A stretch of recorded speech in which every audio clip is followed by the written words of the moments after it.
Israeli police held a Palestinian child at gunpoint for having the Palestinian flag on his bicycle. Now, I'm going to get to a lot more details on this in a second here. First, this headline may be shocking, surprising to you, but if you have followed what's been going on, not even just recently, but in general, what's been going on over decades and how Israeli forces have treated children, this really should not be surprising. So a story I covered back in March here, Israeli forces caught on camera arresting kids for picking vegetables. So I'll link to that above and below the video in the description box on YouTube as well. So in case you missed that story, but if you see, if you've seen stories like this, then this new one really isn't all that surprising. So here's what happened in this most recent case. A 12-year-old Palestinian child was run over by Israeli police in East Jerusalem's Silwan neighborhood for placing the Palestinian flag on his bicycle while riding to a nearby grocery to buy bread. Quote, "I was on my bike to buy bread when 3 Israeli policemen chased me because I put the Palestinian flag on the bike," Jawad al-Abbasi said in a report he provided to the Hadassah hospital where he has been receiving treatment. The boy said he was nursing injuries on his head, neck, and leg. So I'll get to even more detail in a second here. First, I just want to show you quickly as I talk over it here, the video of what went on. And I believe there are actually multiple angles of this, but here's one from Daily Sabah. So you see here the child on the ground, police holding him, holding their guns. And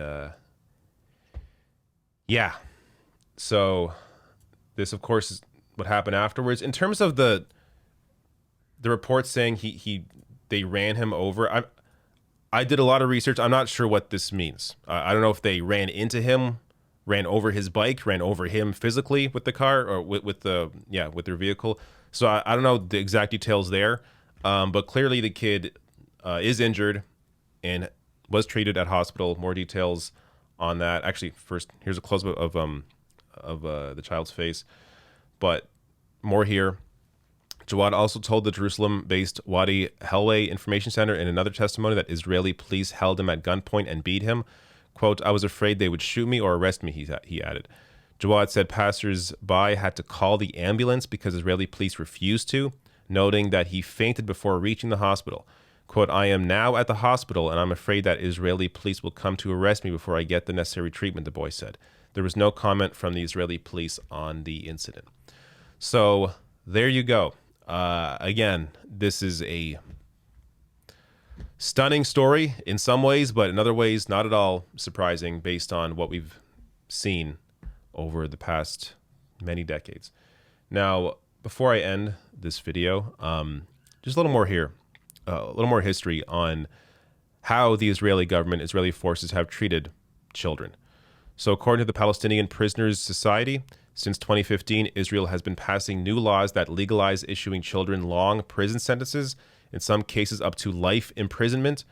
Palestinian figures show that around 4,400 Palestinians, including 39 women, 155 children, and 700 sick patients, are currently held in Israeli detention facilities. In its annual report in 2019, the PPS said that the children arrested by Israel experienced numerous rights violations. They were often taken from their homes, usually late at night under harsh conditions, the report said. It noted that the arrested children are deprived of the right to education, a clear violation of the Declaration of the Rights of the Child, and some of the children are denied family visits and proper medical treatment.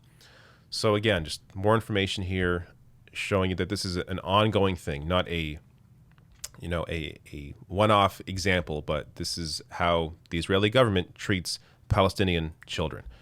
Last thing here, I was surprised, honestly, to see, but happy that they recognized this. The New York Times, on their front page, showed the 63 children, Palestinian children, who were killed by the Israeli government. Of course, these children were in the open-air prison, Gaza. So good to see mainstream coverage at least beginning to now cover the story the way that they should be covering it, looking at objective reality, which is you have this giant force, Israel, the Israeli government, backed by an even bigger force, the U.S. government. You have Israel bombing an open-air prison in Gaza, the borders that they control. These people there can't leave. One of the most densely populated areas on earth is Gaza. These people can't leave. These Palestinians cannot leave. Getting bombarded with bombs. Obviously now there's a ceasefire, but even apart from the bombs, there's, of course, ongoing ethnic cleansing. These people forced out of their homes, Palestinians forced out of their homes on their own land, in their own homes, forced out so that Israel can take the land over. That's an ongoing human rights violation recognized by the UN. And it's just, even though it's important to point out here that this is an ongoing crisis, even though there's a ceasefire and it seems like, or it may sound like to some that, oh, great, the killing is over. The reality is it's not.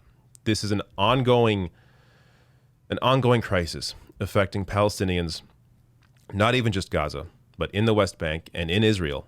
They are treated as second-class citizens. This is why it is apartheid. So you have such clear human rights violations here finally being recognized, at least by some mainstream media outlets, and being having them actually educate people, the masses on this issue.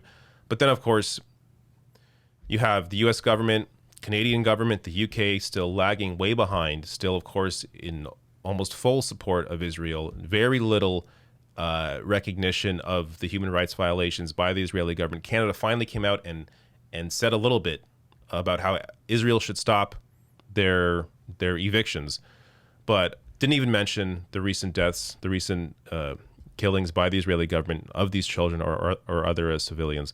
So there is so much further to go. When they're not even willing to recognize the human rights violations, I mean, we're a long way from these governments actually putting real pressure on the Israeli government to change, to stop what they've been doing, and to free Palestinians.